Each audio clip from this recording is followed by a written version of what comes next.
Good evening সবাইকে। আমি মিশোতে একটা শাড়ি অর্ডার করেছিলাম, আজকে এটা ডেলিভারি দিয়ে গেছে। তো এখন খুলে দেখব যে শাড়িটা কেমন হলো। আশা করি ভালোই হয়েছে, দেখে মনে হচ্ছে ভালোই।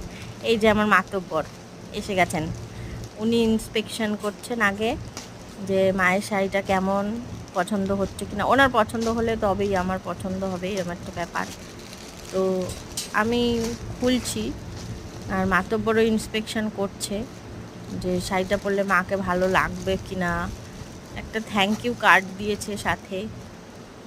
তো শাড়ির কালারটা আমার ভালোই লেগেছে, মানে যেমন পিকচারে দেওয়া ছিল তেমনই, পুরো সেম সেম, দুটো কালারই সেম সেম। ধরে মনে হচ্ছে শাড়িটাও খুবই ভালো, সফট। এখন খুলি,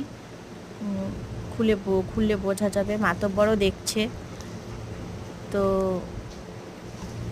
কাপড়টা খুবই সফট, আর ওয়াও খুব সুন্দর, একদম সফট। আর যেরকম প্রথমে আমি ভয় পাচ্ছিলাম যে শাড়িটা যদি সেরকম না হয়, কিন্তু দেখলাম না, শাড়ির কোয়ালিটিটা খুবই ভালো। আর প্রিন্টগুলোও একদম পুরো প্রমিনেন্ট, পুরো খুবই সুন্দর। আর ব্ল্যাক কালারেরটা ব্লাউজ পিস, আর এইটা হলো আঁচল। আঁচলের ডিজাইনটাও যেমন ছিল হুবহু সেরকমই দিয়েছে। তো থ্যাংক ইউ মিশো, এত সুন্দর শাড়িটা ডেলিভারি দেওয়ার জন্য। খুবই মানে ভালো লাগছে। আর সবাইকে অনেক থ্যাংক ইউ আমার এই ভিডিওটা দেখার জন্য। আপনাদের যদি ভালো লাগে তবে লাইক করে দেবেন, আমার তো নতুন চ্যানেল, সাবস্ক্রাইব করে দেবেন।